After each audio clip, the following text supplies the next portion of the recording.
hari ini untuk ada bisa duduk dengan Bapak Mama dorang dalam pergumulan panjang sepanjang saya ada di luar.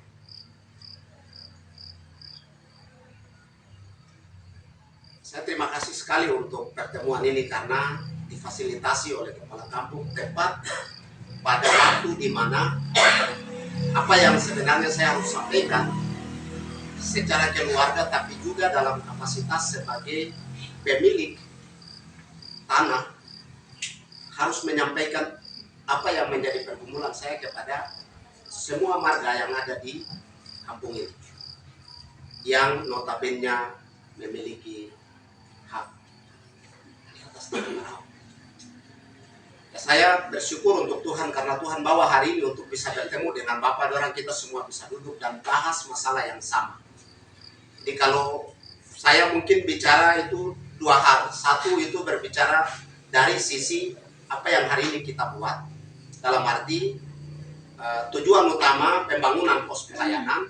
Dan yang kedua itu mau menyampaikan apa yang menjadi catatan penting yang harus saya bicara untuk khusus kami keluarga besar Warpur Barias Romansara Mambio Kapitara dalam rangka membicarakan tanah di dalam. Jadi pertama itu saya bicara dari sisi terkait dengan apa yang kita bicara hari ini.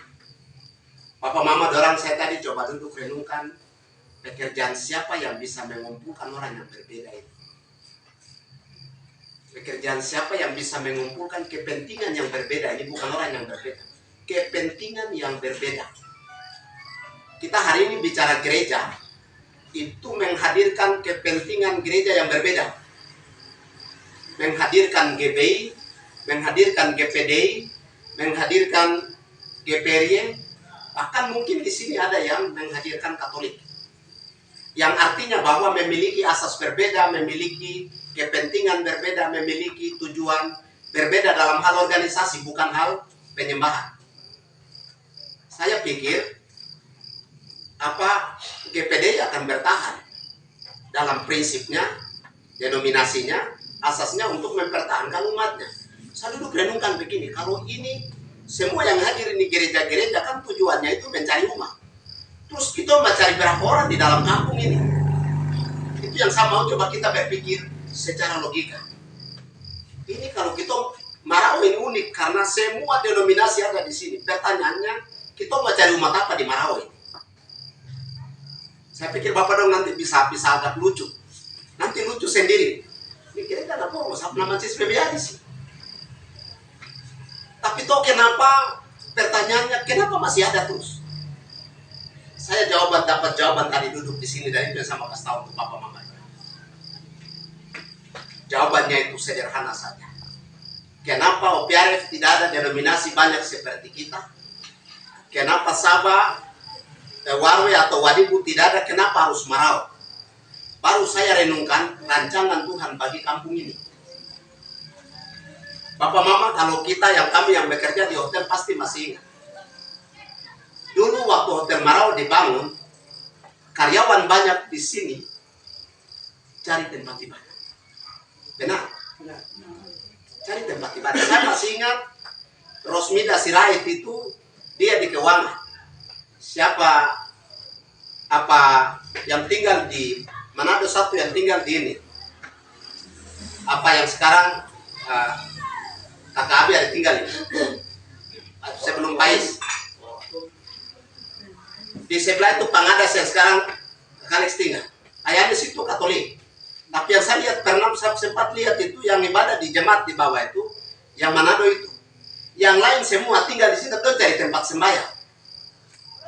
Ketika hari Minggu cari ke kota, cari ke tempat lain. Saya duduk pikir Tuhan punya rencana seperti apa? Ada maksud Tuhan. Makanya saya sampaikan untuk Bapak dorang bahwa kenapa kita punya jemaat banyak? Kalau untuk Marawi saja saya pikir tidak mungkin kita ini dibagi. Tapi mungkin Tuhan punya maksud lain. Kemungkinan kita tidak tahu ke depan 10 tahun, 20 tahun kemudian tanah ini akan kembali dan mungkin lebih bagus lagi dari Hotel Marawi. Dan akan menampung orang yang banyak. Ketika orang banyak itu datang, pasti datang dalam denominasi yang berbeda. Pasti datang dalam GPDI, datang dalam GBI, datang dalam GKI datang dalam Katolik ya, kalau waktu dia datang dia tidak perlu lagi cari jauh-jauh. Sudah ada jemaat, sudah ada gereja, saya sudah tinggal beribadah saya. Jadi itu yang saya coba duduk renungkan, bahwa kenapa kami Marawa ini beda sekali. Akhirnya kita orang bikin untuk orang lain jadi cemburu, jadi marah, bahkan orang lain dengan segala macam cara harus buat kami ini yang menderita. Sebenarnya bukan, tapi saya coba renungkan, oh bukan rancangan manusia. Saya pikir waktu Bapak Bas, Bapak Rumawa bawa GBI masuk dengan TTKC bawa GBI masuk di Marau, itu sama si sempat dia. Tantangannya bukan main. Itu baku kejar dengan parah.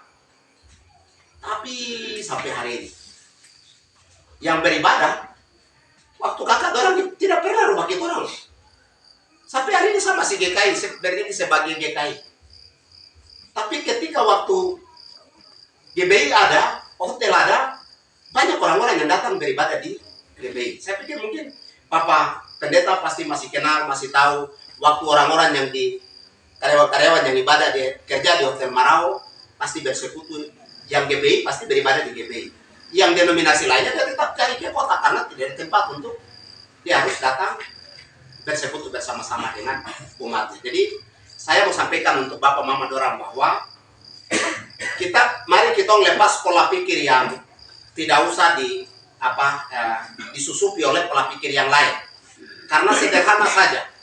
Saya tadi bilang kenapa yang berbeda ini bisa jadi satu, tidak ada manusia yang bisa buat ini. Hanya pekerjaan Roh Kudus yang bisa mengerjakan perbedaan ini jadi satu.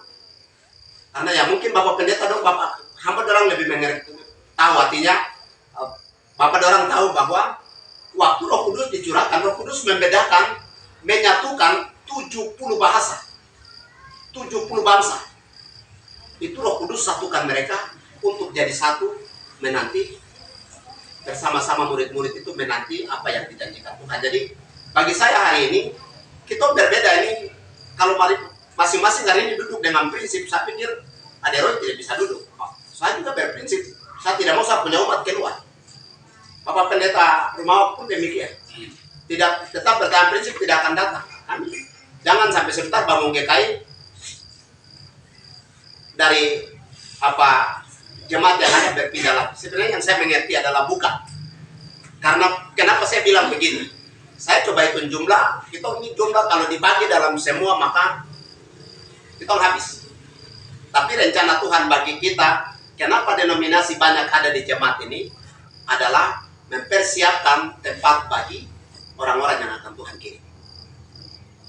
Jadi itu yang saya mau sampaikan untuk Bapak dorang, kita semua, bahwa untuk membangun pospel yang pos pelayanan untuk kami di GKI, khusus untuk kami dari keluarga, saya pikir apa yang dari sisi keluarga, kalau dari Bamuskam kakak Lolof sudah bicara dari sisi ketua Bamuskam, tapi tidak secara langsung dari sisi keluarga sebagai yang tua, apa yang kakak sudah sampaikan ya, kami tetap ikut mendukung. Dalam arti apa yang hari ini mau dibuat untuk menunjang kebenaran Injil Tuhan, dengan senang hati kami ikut dukung. Itu yang pertama yang saya mau kasih tahu untuk Bapak Mama dorang, supaya nanti kita mengerti sama-sama bahwa untuk kita kenapa jemaat banyak, jemaat dalam arti kenapa denominasi gereja ini banyak, saya pikir bukan kita siapkan ini bukan untuk kita, tapi kita siapkan ini untuk generasi, atau kita siapkan tempat untuk orang lain datang nanti beribadah. Saya bersyukur untuk Tuhan karena Tuhan ajar untuk kita mengerti. Waktu hotel masuk, gereja di bawah, itu kita semua bisa lihat.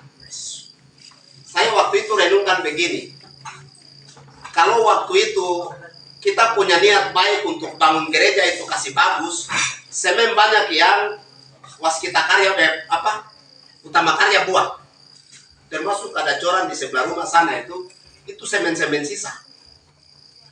Tapi saya coba renungkan, sepanjang hotel itu tidak ada program dari gereja untuk coba membangun apa yang sisa-sisa dari gereja itu, tidak ada. Padahal waktu itu kalau kita minta tehel saja tidak perlu bicara banyak. punya perlindungan. Kalau waktu itu datang bilang begini, Utama Karya atau Waskita Karya kan pergi tenis gereja Marau mungkin lebih megah. Tapi kita semua tahu dan kita semua jadi saksi. Sampai dengan hotel itu macet pun, gereja itu tetap seperti biasanya.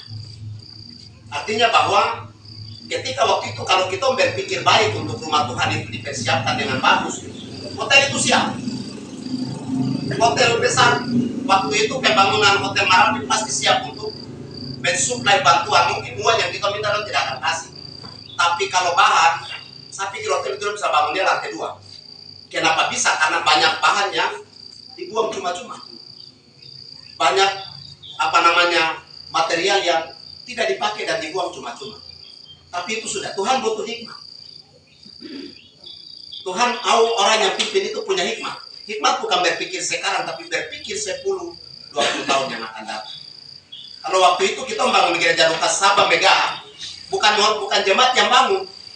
Cukup kepala kampung, ketua jemaat yang waktu itu memimpin. Lapor saja, Bapak ini yang kurang keputusan sidangnya begini, bicara dengan marga-marga, Bapak Dora Pawat. Waktu itu yang jadi ketua, yang jadi majelis juga bukan orang lain. Yang jadi majelis jemaat waktu itu kita punya orang tua. Iya, tapi itu yang saya mau bilang untuk Bapak Dora. Itu jadi kacamata untuk kita lihat bahwa pernah ada pembangunan besar di kampung ini, tapi gereja itu sama sekali tidak diurus. Akhirnya nanti setelah gereja itu sudah, artinya hotel sudah macet, semua sudah habis, baru ya saya bicara karena bagian dari pelaku. Baru kita mulai dengan waktu sekretaris jemaat, anak riset jadi wakil ketua ya untuk Kakak Agus. Untuk kita nggalang dana waktu itu, ketuanya Bapak Iralia. Kita bikin pasar malam untuk pakai bangun dulu gerbang depan. Gerbang depan itu dibangun selesai. Waktu naik jadi ketua jemaat, saya buat dalam sidang untuk gereja itu di plester. Kita minta anak-anak dari Manokwari datang 1 minggu. Datang dengan mereka punya tenaga, datang dengan mereka punya alat. Datang ke plester. Kita bangun pagar itu ketika waktu itu semua swadaya masyarakat, semua swadaya jemaat. Itu yang saya berpikir, kalau waktu itu ada hikmat Tuhan baik untuk, artinya minta bukan ada hikmat Tuhan, minta hikmat Tuhan untuk pakai memimpin waktu itu. Mungkin pagar lengkap, bangunannya bisa dirubah jadi bangunan yang megah, artinya bangunan tingkat. Tapi ya itu jadi kacamata, jadi pelajaran penting bagi kita untuk ke depan. Sehingga nanti kalau misalnya kita sepakat dan ini dibangun di tempat yang nanti kita sepakat, saya percaya bahwa kalau nanti waktu bangun datang lagi, kita tidak usah minta yang banyak. Bilang saja kalau ada ampas-ampas yang kamu pakai bangun, bawa kemari taruh di sini. Itu saja. Dan saya yakin sekali kalau nanti gereja itu, karena saya tadi bilang, kenapa ini denominasi banyak? Ternyata Tuhan kasih jawaban, siapkan rumah supaya nanti ada orang yang datang. Bukan kamu yang mau beribadah, kalau kamu sudah cukup. Sebenarnya sudah cukup kalau kita. Tapi Tuhan mau pekerjaannya lebih besar, yang harus kita siapkan adalah menyiapkan tempat bagi orang-orang yang akan dikirim datang untuk nanti beribadah, memuji Tuhan di situ. Jadi bagi saya ini pengalaman bagi kita untuk sekarang yang bicara Marau itu adalah orang Marau. Bukan berarti kita tidak dengar dari sana sini, bukan. Tapi yang bicara Marau itu orang Marau. Yang berikut terkait dengan pelayanan gospel, saya mengucap syukur untuk Tuhan karena di tempat ini sudah tanggal 14 Januari 2018. Tuhan buat mujizat. Dan itu saya masih ingat orang-orang yang beribadah. Tuhan buat mujizat di tempat ini. Pagi itu memang marah. Perasaan marah sekali karena seolah-olah pengorbanan secara manusia itu tidak dihargai. Saya pagi itu siap dengan saya punya jas yang saya bawa dari Waisai. Dalam kapasitas sebagai seorang syamah. Saya bilang, pagi ini saya harus pergi duduk di tempat yang saya punya tangan ini. orang lain punya tangan capek. Di tempat yang saya punya mulut bicara, tempat yang saya punya tangan juga capek. Saya duduk di bawah salib, tempat di mana saya bikin program dan anak-anak dari Manokwari datang untuk kerja. Tapi Tuhan taruh hari itu beda. Tuhan buat hari itu ketika saya siap dengan jas, berdiri di sana, saya lihat Ibu Mari, kata Bu, Mama berdiri sapu-sapu di sini. Saya tanya, itu mau sapu untuk apa? Ibu bilang, kami mau ibadah. Oh ya sudah, kalau ibadah kita ibadah di sini. Tapi Bapak Mama, satu hal yang saya mau bilang bahwa kenapa saya bilang itu mujizat Tuhan. Pagi itu, yang terjadi pada hari itu adalah benar-benar mujizat Tuhan terjadi karena yang hadir pagi itu 14 jiwa. Pembacaan itu juga ada 14 ayat. Berbicara tentang 14 keturunan dari Abraham sampai Daud, Daud sampai pembuangan, dari pembuangan sampai dengan Yesus Kristus. Dan saya tadi coba duduk dengar ikuti, kenapa bicara gospel ini bicara generasi. Berarti ada maksud Tuhan. Ada maksud Tuhan, kenapa waktu pertama kali kami melayani di sini, mungkin melayani karena emosi, mungkin melayani karena marah, karena Bapak tidak dihargai sebagai orang tua yang sudah habis-habisan sampai rumah pun dijual hanya untuk pembangunan gereja. Saya baru mengerti setelah Bapak sudah mati. Sudah mati dan baru dapat cerita dari kakak orangnya. Bapak jual rumah itu karena sebagai ketua panitia, Bapak malu untuk suruh orang pergi minta-minta. Itu buat kami sebagai anak itu punya perasaan yang, tapi Tuhan tahu. Oleh sebab itu yang saya mau bilang untuk Bapak dorang, tidak ketika saya kemarin itu datang dan pas muncul di depan tugus itu, saya lihat begini ada baliho kecil yang berdiri. Saya pas suruh kali Bapak kasih berarti sudah kasih terlalu berusaha baca begini, saya bilang Tuhan terima kasih. Karena apa yang tidak pernah dipikirkan manusia, itu yang Tuhan tahu. Tuhan taruh tepat di mana apa yang saya tidur bergumul di Raja Ampat sana. Tuhan, kalau bisa, kami mau biarlah ada tempat di mana kami bisa melakukan komunikasi dengan, ada kesempatan di mana kita bisa bicara dengan pemerintah. Dan itu yang saya mau kasih tahu untuk Bapak Mama dorang. Ada mujizat Tuhan bagi jemaat Gospel Marau. Jadi tidak usah berkecil hati untuk jemaat ini. Seberapa banyak yang ada, kita punya jumlah yang ada di jemaat Gospel ini sama dengan mereka yang ada di GPRY, yang ada di GPDI, yang ada di GBI, itu sudah. Tidak keluarga banyak. Kalau di GBI pasti kakak pendeta Rumawa dengan keluarga. Apa namanya, Bapak Kapitarau, Bapak Almarhum dengan keluarga, dengan kakak doran yang lain. Tuh hari ini sampai hari ini kita tidak pernah ada satu yang batalia ke satu. Jadi bagi saya tidak usah berkecil hati, tetap jemaatnya jalan, jemaatnya ada, mari kita pikir sama-sama apa yang menjadi kebutuhan bagi jemaat.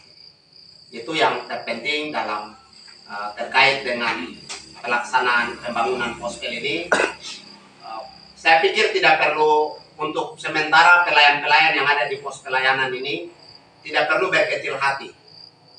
Tidak usah berkecil hati karena apa namanya diserang sini sana. Saya berapa kali hadir untuk jemaat ini, saya bilang begini, kalau kamu pilih nama Israel ya sudah harus siap. Itu yang saya sampaikan. Kalau sudah pilih nama Israel ya siap sudah. Karena Israel yang sekarang jadi negara pun demikian. Negara Israel pun demikian, diserang kiri kanan, di fitnah sana sini. Tapi satu, dia tetap bawa damai sejahtera bagi bukan hanya Israel, bagi seluruh bumi. Jadi saya pikir untuk hal-hal terkait pos pelayanan ya tetap dijalan sesuai dengan aturan. Cuma yang saya sampaikan beberapa hal untuk pos pelayanan, bahwa yang saya juga mengerti adalah GKI tidak akan pernah menutup, dalam arti tidak pernah ada jemaat di GKI yang tutup.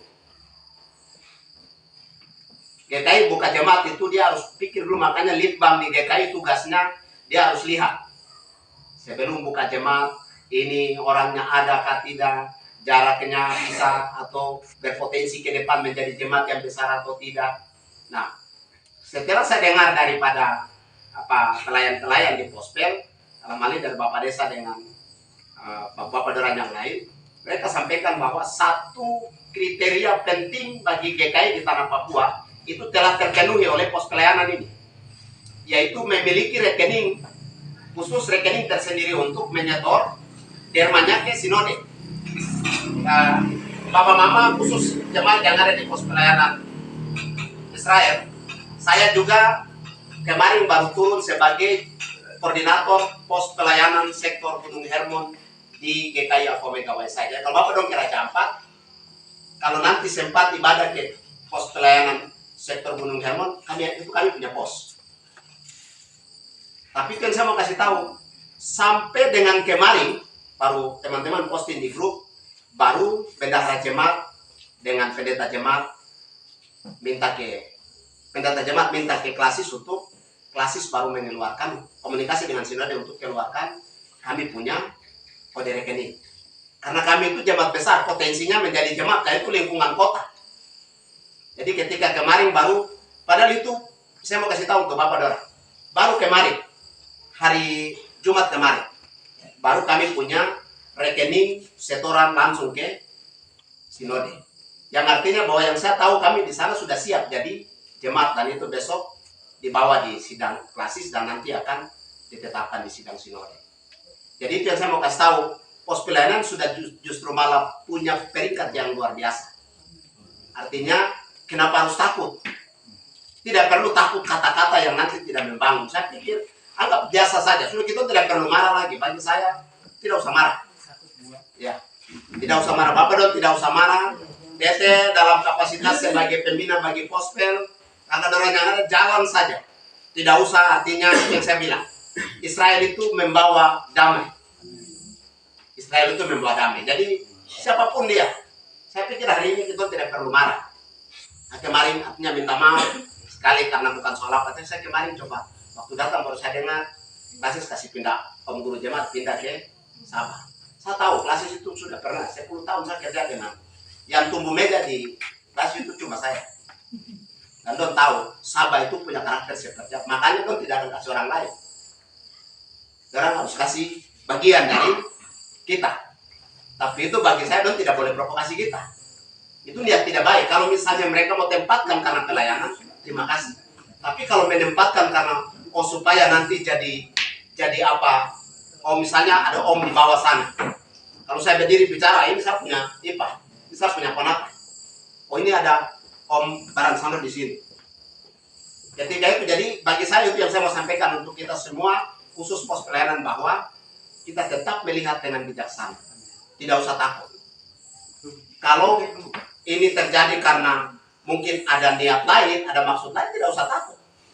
Kita tetap pada prinsip pelayanan itu jalan. Karena satu, pos ini saya tadi pagi bilang, pos ini tidak akan tutup. Kenapa tidak tutup? Secara administrasi sudah memenuhi kriteria. Jadi itu yang saya sampaikan. Terima kasih untuk Bapak Dorang, sekali lagi untuk pos pelayanan. Tetap pada prinsip seperti yang tadi Kakak Dorang sudah sampaikan. Bagi saya intinya ada di pemimpin-pemimpin gereja. Tapi kalau bisa dipersatukan dan punya visi yang sama, itu pekerjaan Roh Kudus, bukan pekerjaan manusia. Jadi kalau pemimpin-pemimpin gereja ini sudah punya visi yang sama untuk membangun pekabaran Injil ini, menunjang jemaat Gospel Marau, tidak perlu takut. Karena itu pekerjaan Roh, bukan pekerjaan manusia. Roh yang bisa menyatukan kita, manusia tidak bisa menyatukan kita. Jadi itu dari kami motivasi untuk jemaat pos pelayanan yang ada, tetap jalan, tidak usah kecil hati. Karena secara administrasi kita sudah siap. Hanya saja menunggu waktu sesuai dengan tata gereja GKI di tanah Papua. Itu yang saya sampaikan pertama terkait dengan pelayanan dalam kapasitas pelayanan pospel. Yang kedua, mohon maaf bapak-bapak sekalian, yang saya kasihi bapak-bapak kakak Doran yang ada di keluarga besar, Marga, Warpur, Barias, Rumansara, Mambio Kapitara, dan kakak Robi, Om Baransano. Saya puji Tuhan karena saya tadi waktu pas kita duduk, mungkin ya Bapak Dorang selama ini saya sudah komunikasi dengan Kakak Yonas, sudah komunikasi dengan Kakak Bapak. Selama saya di Raja Ampat, saya coba bangun komunikasi dengan beberapa advokat. Dan saya sudah dapat satu advokat, kuasa hukum, yang bersedia, itu namanya Lambert Dimara. dia kuasa hukum yang kemarin Pak Bupati Alvaris Sumlati, Bupati sekarang, pakai untuk menangkan perkaranya di PT UN di MK. Saya komunikasikan masalah status tanah ini untuk dia, duduk cerita semua masalah itu untuk dia terkait dengan status tanah ini. Dan satu hal yang dia sampaikan untuk saya begini, dia bilang, Om pasti menang.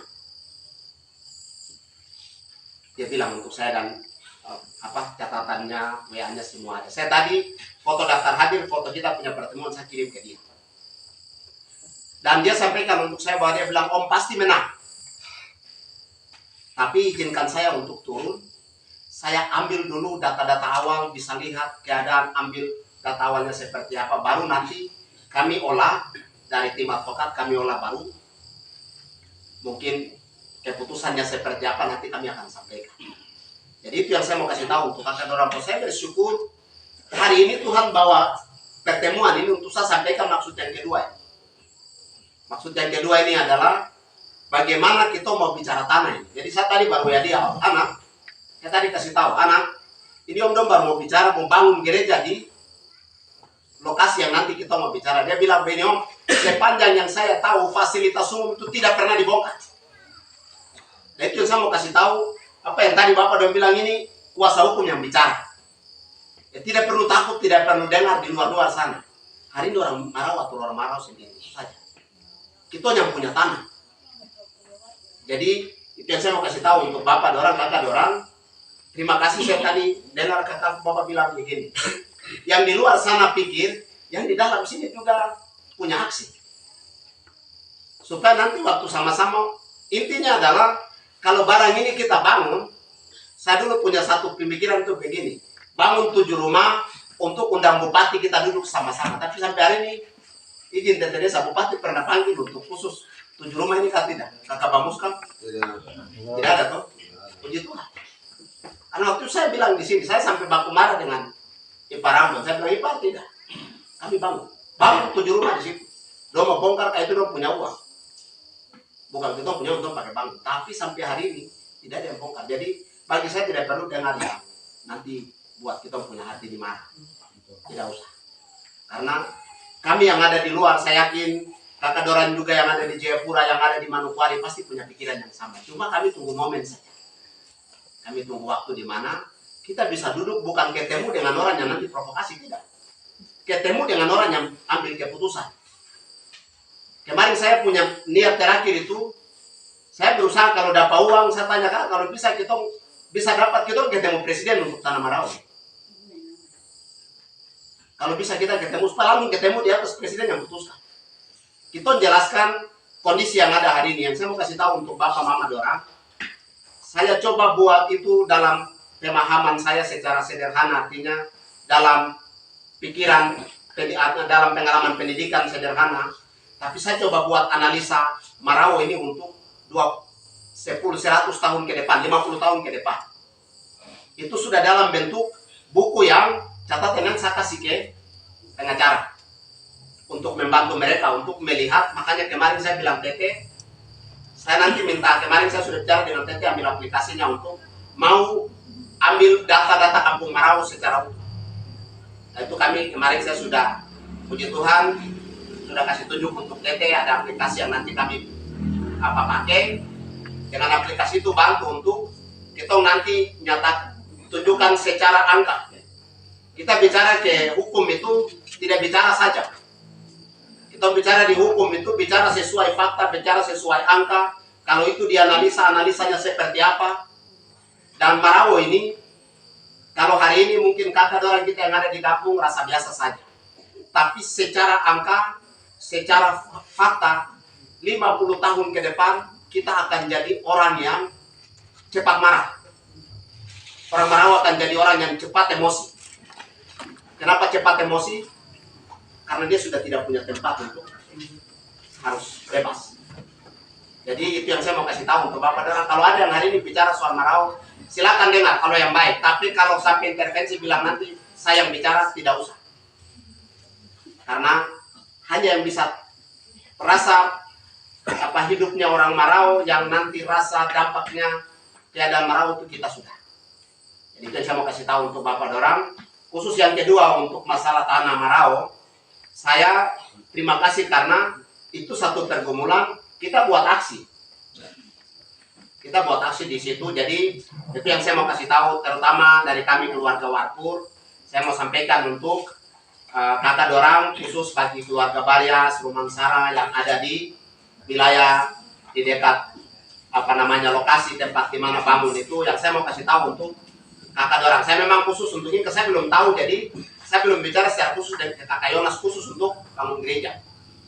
Tapi puji Tuhan karena anak dorang semua ada, saya mau kasih tahu untuk anak dorang bahwa kalau apa yang hari ini anak dorang buat, mungkin dalam tanda petik begini, karena tidak bisa bicara, bukan berarti tidak bisa bicara. Tapi mungkin itu yang anak dorang bisa buat untuk melakukan sesuatu yang besar bagi tanah itu. Dan saya sampaikan untuk anak dorang dari khusus keluarga Baryas, terutama khusus untuk anak Seper, karena saya juga masih ingat kebun terakhir itu, kebun yang ada di situ, Om yang almarhum yang meninggal ini. Tapi bagi saya, seperti yang hari ini kita ketahui bahwa tanah sekarang ini bukan lagi milik kita secara administrasi, tapi secara hak, secara moral itu kita masih punya. Namanya, kita punya mama yang ini lagi disiksa. Tanah itu ibu.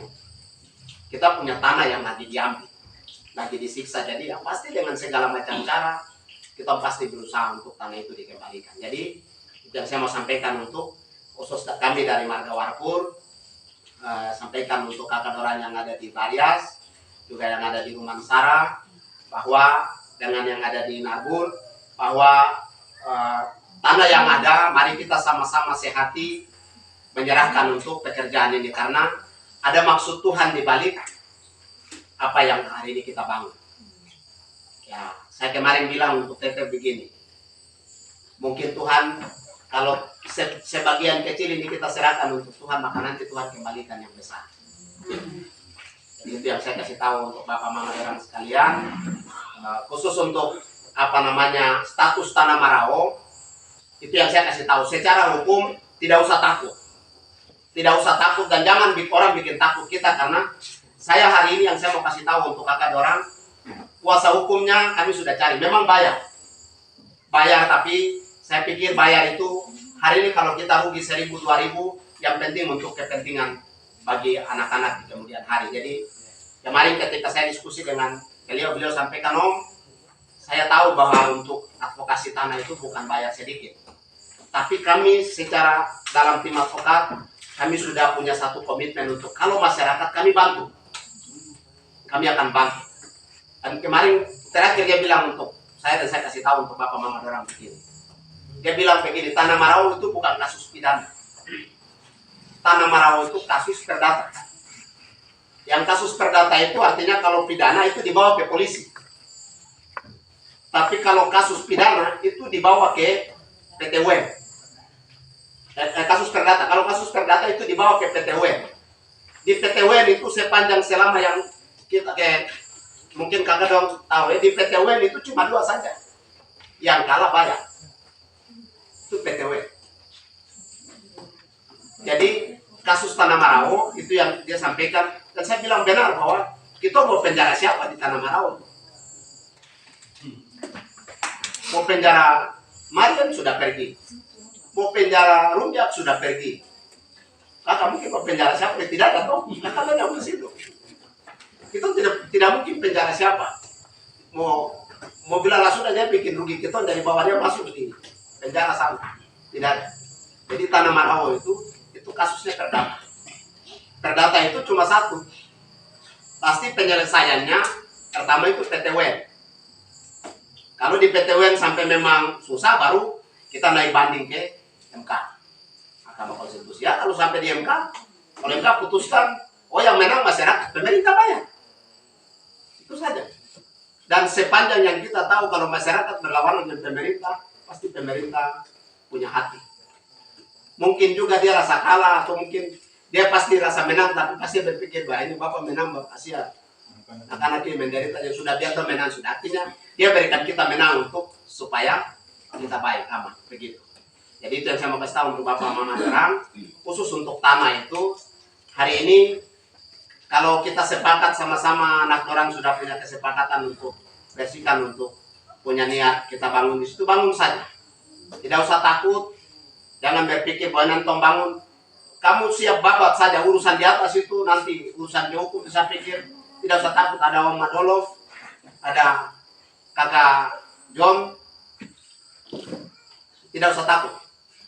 Nanti lebih daripada itu ada Tuhan, Tuhan memihak untuk kita. Jadi tidak usah takut.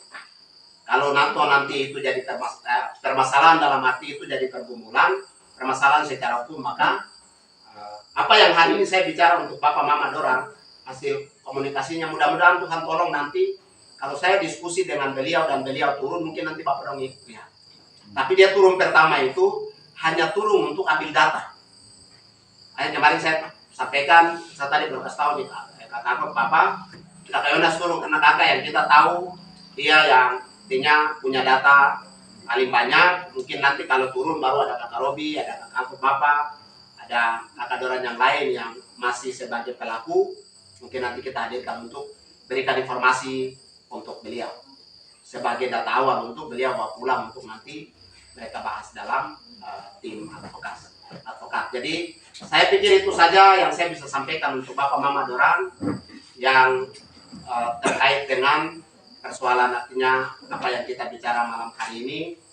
Mungkin saya lebih ingatkan lagi khusus pelayanan tetap jalan.